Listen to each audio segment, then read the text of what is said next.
Muhammad Manwar Ali. I was born in a country now known as Bangladesh in 1959, so that makes me 54 years old. I have been in this country for over 40 years. I went to school, college, university. I did 2 master's degree, a diploma in Arabic. In parallel, I was always involved in Islamic activities, being of Bangladeshi extraction of a nominal Hanafi background. But when I went to college, of course, it opened my eyes in terms of understanding more about what is happening in the world. And there were other people present in terms of the Islamic society. And they had a great influence on me. 2 people in particular. One was a Kuwaiti gentleman who was a member of the Muslim Brotherhood, and another person who was a member of Jihadist from Pakistan. And both were different. One was more politically minded, more aware of the goings-on in the world. The other one is more focused on personal devotion. So that is my beginning in Islamic activism. Now the problem is, at that time when I started about 30 years ago, there weren't very many people to guide us, to advise us, but always more than enough people to admire us and encourage us, because we are young. The Salafi phenomena was hardly ever known. People by tradition followed by default, as it were, whatever backgrounds they came from, their sons and daughters. We became very quickly aware through another person, a third person who was Ahlul Hadith, that the creed, the Aqidah, the creed is quite important. And so we were introduced to the Islamic Society, to the Ahlul Hadith in Birmingham. They are still there today in Green Lane, the Green Lane Mosque in Small Heath. During the course of events, we organized a trip. A whole bunch of us went there to the Ahlul Hadith and actually asked them to lead us. Because by that time we had already read Kitab-Tawheed, which is the book prepared by Sheikh Muhammad ibn Abdul Wahhab. We had by that time read books by Hassan al-Banna, which to call, say, Shaheed at the end. We don't anymore, well, I don't anymore. Sayyid Qutb, and so Muslim Brotherhood material, Salafi material, if you like, to prepare us for the world as an active Muslim, play our role. We were inspired by the Muslim Brotherhood. When we were rejected by the Ahlul Hadith, we were desperate to be led, because we didn't feel confident enough that we had known enough about the world and Islam, both, to lead ourselves. And we were already inspired by Muslim Brotherhood. So we went around London looking to join the Muslim Brotherhood. We had read various publications of path.The magazine. We were inspired by all this call about we have to reconquer Spain and whatnot. You know, all this kind of stuff was there.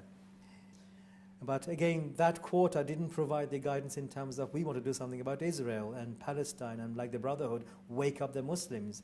So I began a campaign to photocopy articles which I prepared at home or from magazines, path.The magazine, and then posted through letterboxes and all over the country. Even stuff from Ahmed Deedat, who wrote a lot of polemical stuff against Christians. And I would now say, I still say quite a crass, unsophisticated manner. So we are self-led, self-taught, and self-motivated. So we carried on like that until the Afghan Jihad took place, or the Soviet invasion. So I remember all these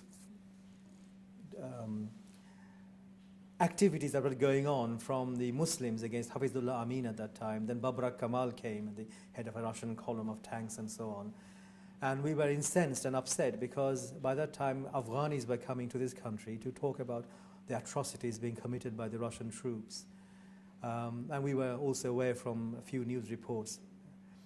But we were told about how the Russians had come, the communists were there, and they're godless people. Then we saw an article in the Jewish Chronicle, and which kind of talked about how the Muslims have not yet woken up to the idea of jihad.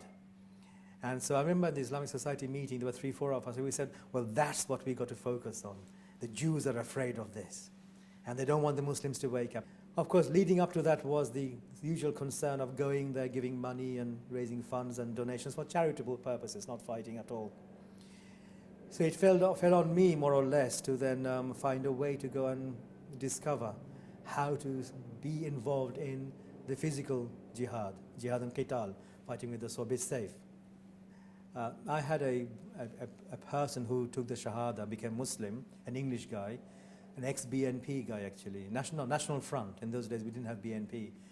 National Front guy, a rightist, yes, a far-right person who hated Muslims, especially Pakistanis, called them Pakis and don't want you in this country, you smell and all this kind of stuff. So he established the contact for me, who happened to be Waliullah Ghulam, who is the nephew of Sheikh Jamilur Rahman, who was the leader of the Arab Mujahideen. He's an Afghani from Kunar in the province in southwest of Afghanistan. It's bordering Pakistan mainly. So Waliullah Ghulam was in Germany, but he was based in Germany, but studying at that time, this English gentleman's colleague. So he came to visit me. And then from him I got the contact for another person called Imaduddin Bakri, a Sudanese, very large gentleman, capable. He's a veteran from the Afghan Jihad. So Waliullah Ghulam was my first contact from Sheikh Jamilur Rahman's group, which names Jamaat al-Da'wa ila al-Quran wa Sunnah, the organization of inviting to the Quran and the Sunnah, both being the last two being the chief source of revelation for Muslims. So he gave us a contact in Holland to meet Imaduddin Bakri. We went there, spent some time there, and I got the approval letter called the Tazkiyah. And so I can take that letter to Pakistan, and so they can trust me that I am a dependable and proper person, not somebody infiltrating. So that's how I got my clearance. I went to Pakistan, Peshawar. I went to the camp. The contacts, everything I obtained from Holland and so on.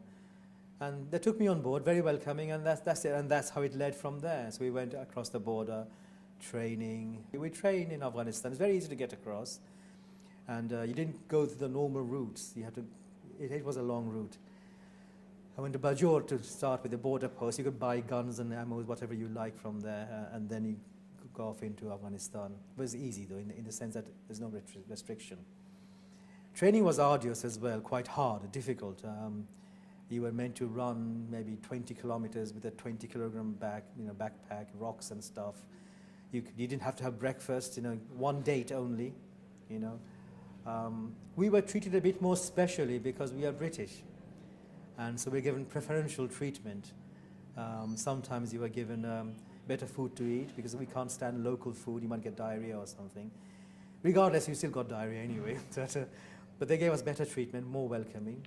And weaponry ranges from revolvers and pistols, take it apart, put it together, shoot, practice, to heavy weaponry. Zikoek was the heaviest gun I used, anti-aircraft. You had Dashaka, the 20mm Russian machine gun. You were taught some sniper rifles, AK-47, M16, all sorts of weaponry like that. Had grenades. There's a zero bomb, Chinese made, which is on impact it explodes. Grenades, of course, you have a few seconds delays, how to throw, and RPG-7. So we trained in all those weaponry. Every time we went, we trained and retrained. And at that time, the loads mostly, because I went to the Arab camp. So we had a lot of Arabs, Algerians, many come from France. We had Malaysians from Maldives, Indonesians, some Pakistanis, of course, but mainly Arabs, Saudis, many of whom were just young boys. One was 17, whose dream in life was to be blown up, not to blow others up, but to be blown up. So things have changed now, I think. So anyway, they were very genuine people, very warm, welcoming, and genuine in the sense that they were sincere in devotion, and we believed, and I believed, what we were doing is an act of worship. And whether we were supporting the cause of victory or not, obtaining victory rather or not, even if we spend 24 hours at the battlefront, because the hadith, the prophetic narration says, "Man jahada fi sabilillahi fuwaqa naqa wujibatul jannah." Whoever fights in the frontier, even for the short interval of the milking of the camel, when we pull twice the teat, that split second or a second, for him paradise becomes obligatory. So for us it's a matter of worship.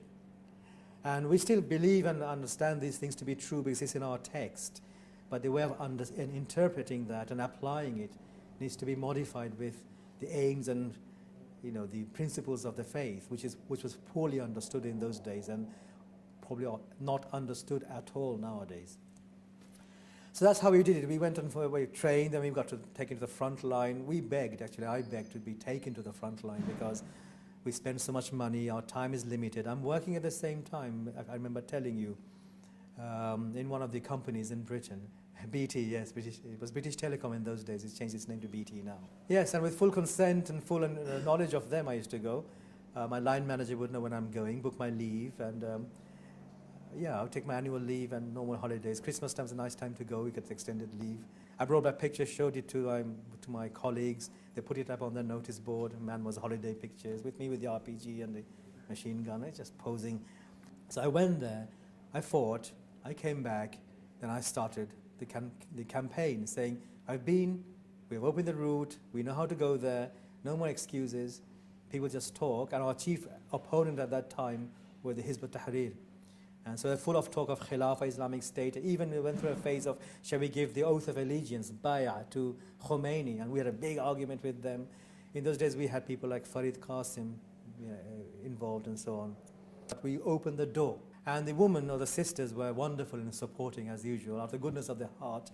Many Muslims all over the country. In fact, most help was rendered to us from the non-Salafi, non-Ahlul Hadith Muslims. Everybody admired us now for not just having the beard of praying, young people praying. It was more a case of not just for dawah, they are actually fighting for the Muslims. They care for the ummah. It was easy to go to mosque, and we did. I mean, I was involved in this enterprise, if you like, for 15, 16 years. And we raised hundreds and thousands of pounds. People gave the jewelry, and they still would do, I'm sure, if it is not criminal or criminalized. So people gave jewelry, money, cash, and so on. On the spot, £50,000 was nothing for sometimes people to give. We would also take, because we're from Britain, whatever available at that time, technologically superior, night vision, binoculars or something. These kind of things we would take with us and supply. But so over the course of years, I sent hundreds of people myself, because it was not just Afghanistan. Of course, it shifted to Kashmir, shifted to Burma because the Rohingya.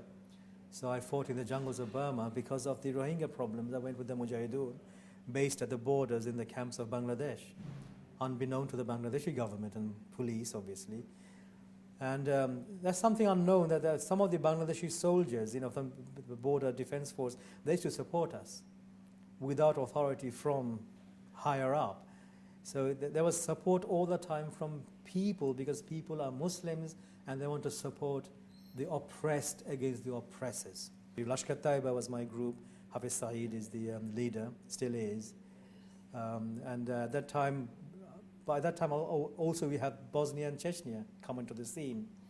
So I organized jihad to Bosnia as well, without going myself, and Chechnya.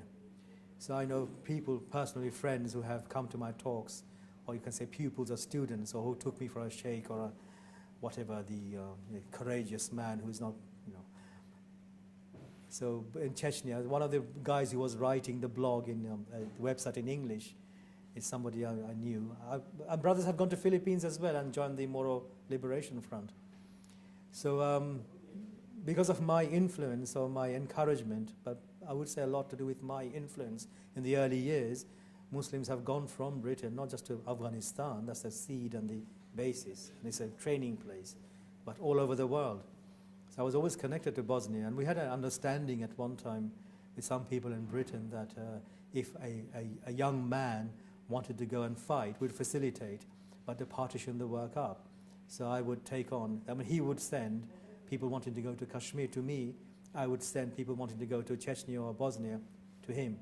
I would write a letter of authorization or tazkiyah. I would say to Hafiz Saeed, I know this brother, he's from England, he's a good lad, he wants to go and fight. Make sure he does get to fight after all, maybe his time is limited or so, they're coming from abroad. So I'd facilitate by encouraging my personal link with Hafiz Saeed. Money, yes, I would give them cash or, cash mainly.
Our first misgivings, if I can say that, happened when Hekmatyar, one of the current, still a current leader of a large group of Hanafi, Pashtun, Pathan Mujahideen, attacked. And I remember there was more than 100 of our Mujahideen killed in Kunar. They attacked, and we were puzzled. I didn't know why. What we'd never had in our heart was to take part in Muslims against Muslim conflict. So when that happened, and that's before my involvement in Kashmir, I said, well, no, we aren't going to be part of this anymore.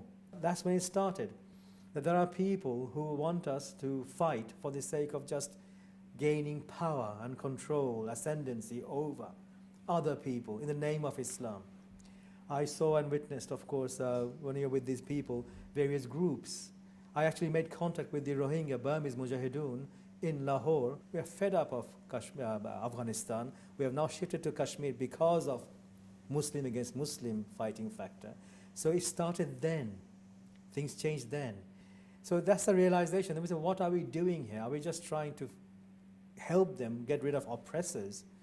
Or are we truly trying to make the word of God supreme? Because that's the definition of jihad. He fights jihad who fights to make the word of God supreme. It's not about your valor or courage. It's not about booty and gaining and occupying.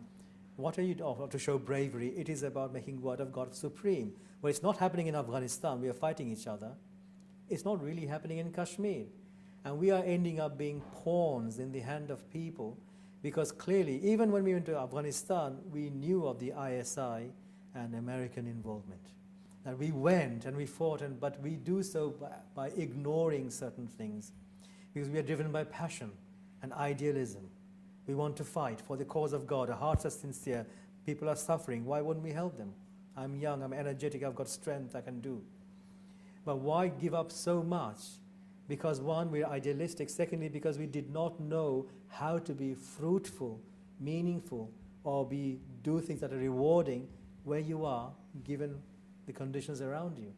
That's the change that began to happen over a very long period of time. So Kashmir, we are now upset. We are saying most people are Hanafis. Most of them just want to be left alone. Just want to get on, not being told, you don't pray like this, you pray like that instead. They're praying, that's good enough. If not praying, that's their choice. And thirdly, there are a lot of Kashmiris who don't want to be free. They're quite happy to be with India. And fourthly, Pakistan actually has a hand in this. And they're playing a game, because they're coming along, and the Pakistani army give us covering fire.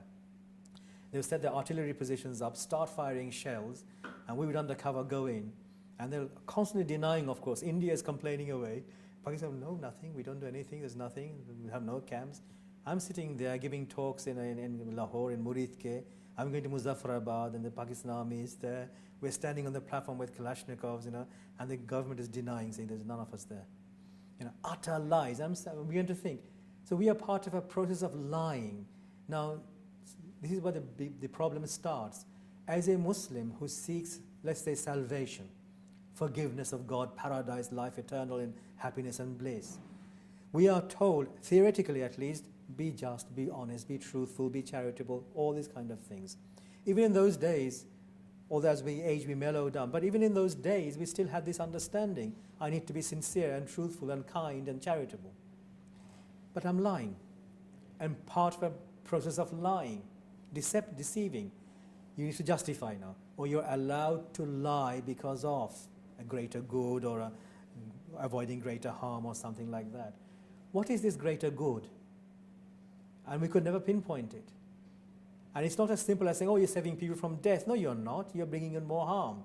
The reason why the local commander in Kashmir had to restrain me, and maybe it wasn't very effective in some cases, because I, with my British mates, wanted to go and take on this Indian border outpost. We could see it.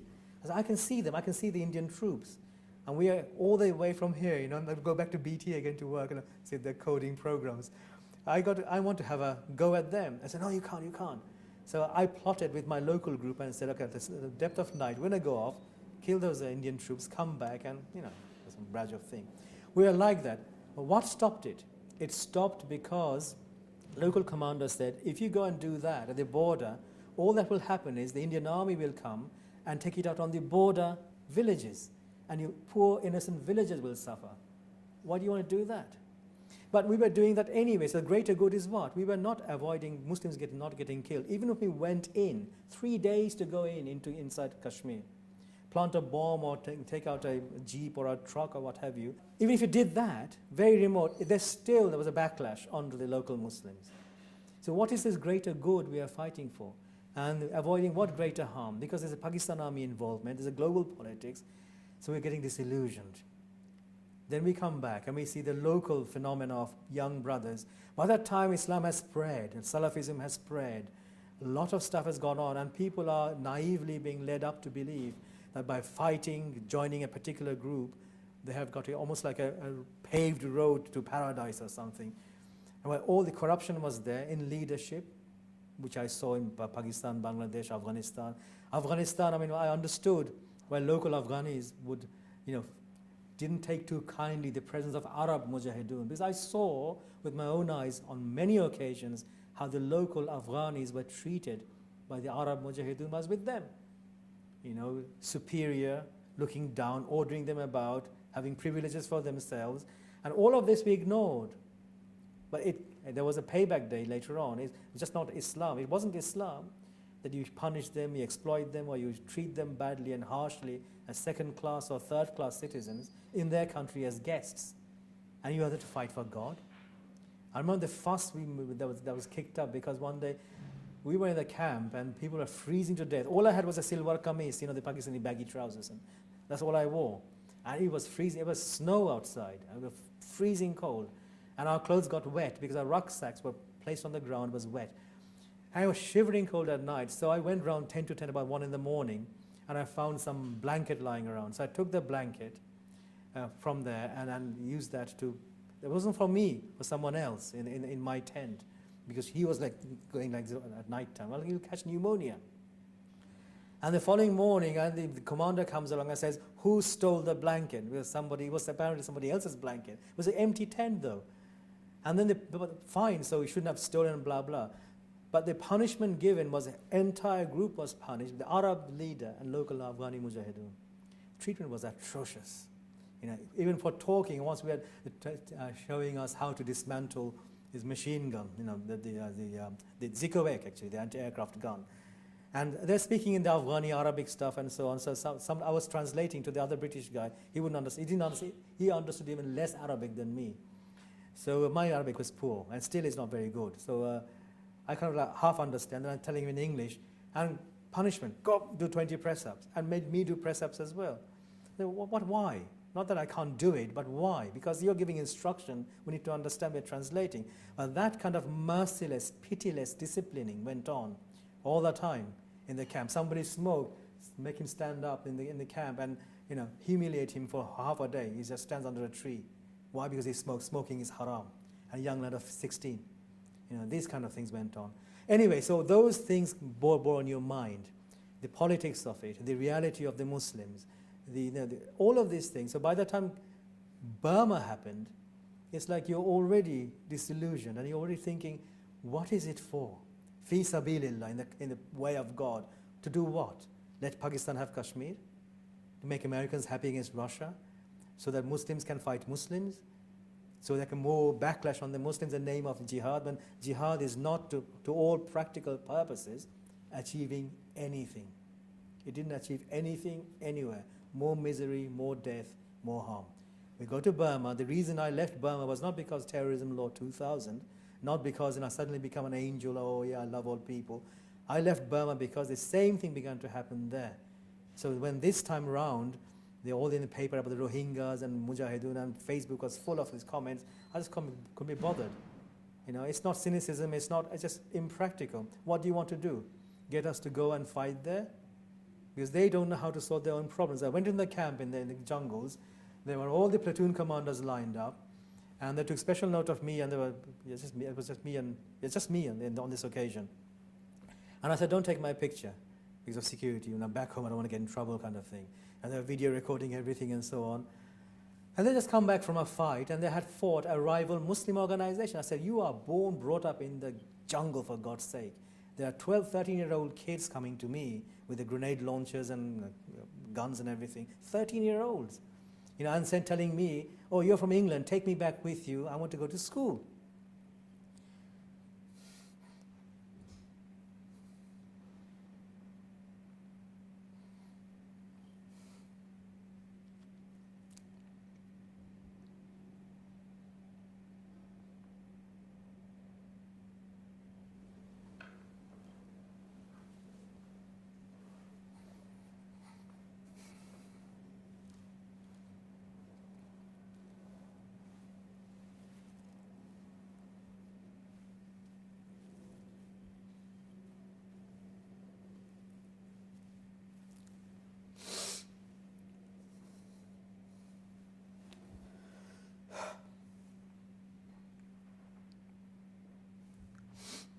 You can cut this out here.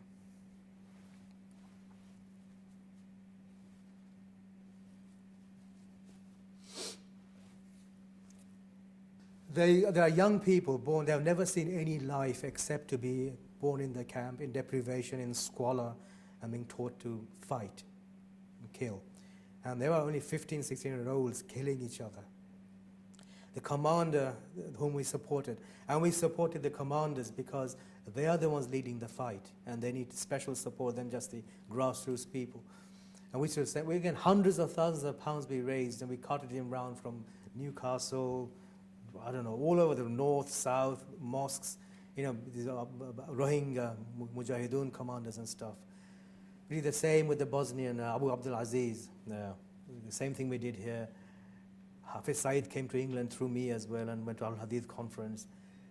We do all these things and we see their sons and daughters privileged.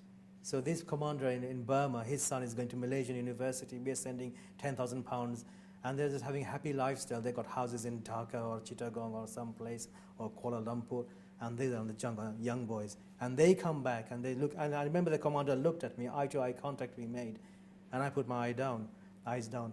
And he said, and our enemy is so-and-so, enemy is, and they mentioned the rival Muslim group. And the rival group I know as well who they are, because they were my first contact in Pakistan. And I said, is this what I'm here for?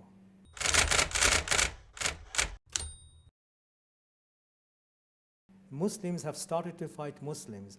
Our commanders are sitting around, don't want to do anything, they have a cushy life.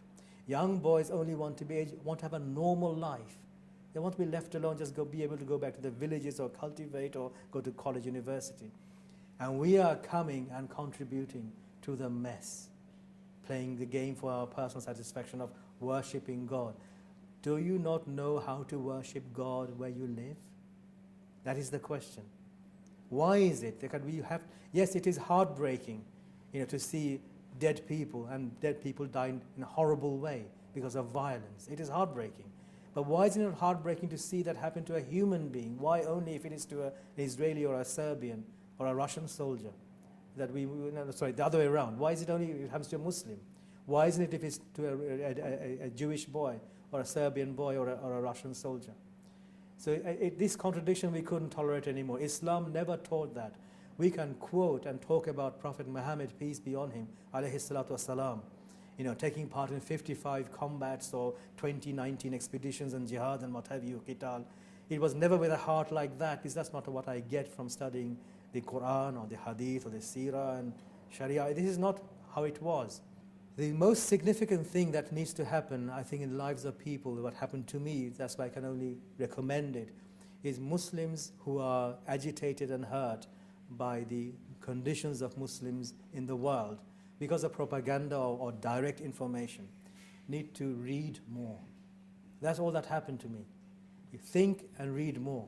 Other books, read your enemy's stuff, consider your enemy's position, think about the enemy mother who has lost a soldier, her son, like this. So now if somebody comes and talks about jihad, it is totally useless, whether it's Syria or, because everywhere the situation has become bad to worse, leaving aside the government restrictions, prescriptions and so on. You can be defiant and say, for the sake of God, I'll go and fight. Who cares? I'm seeking martyrdom.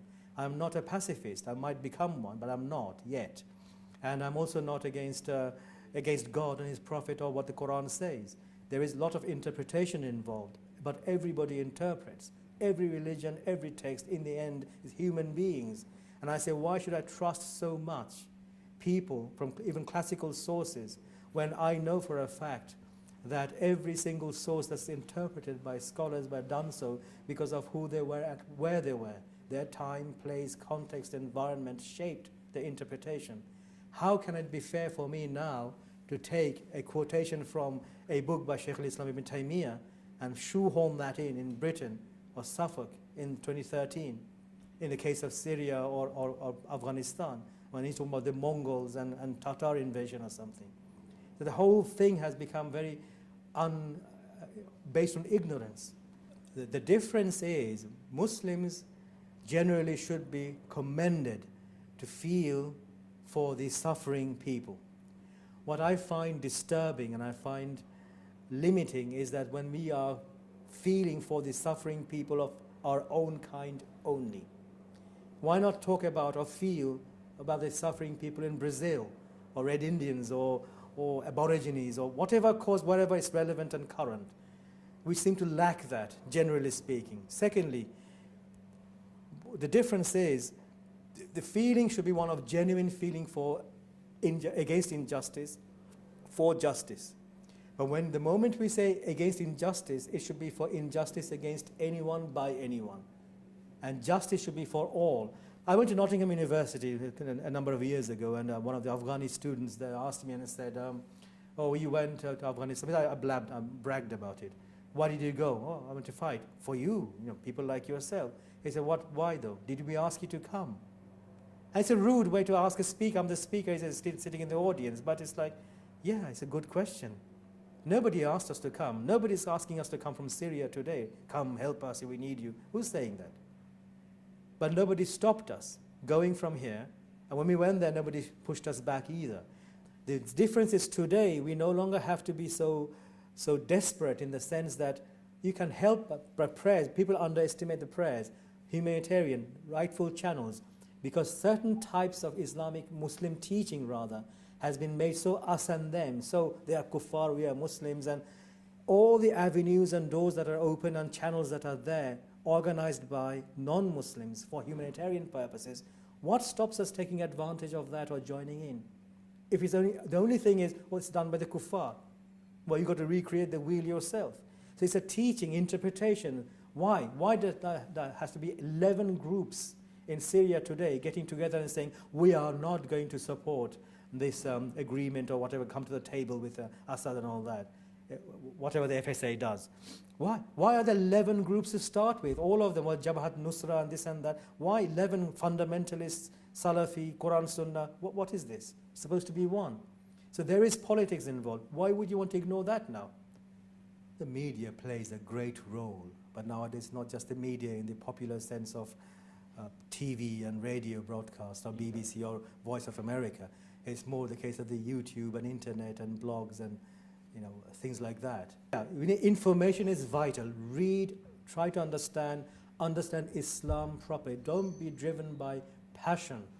Sincerity is not enough when we are purposefully ignoring the factors at play in any arena of activity. Because if we do that, we are behaving irresponsibly. We never knew in those days and didn't understand how to be a Muslim where you are. And that's the greatest difference. In this country, in this day and age, there is no need, no excuse for any Muslim to say, I don't know how to channel my energies and how to please God wherever I am, Manchester or Luton or Bradford or London. There are more than 100,000 UK-registered charity organizations in Britain. Don't get involved in doubtful matters which carries the risk of you sinning, because you are bound to get involved in bad-mouthing another group of Muslims. Don't get involved in things which are worse than just bad-mouthing. You may end up actually being killed or killing another Muslim.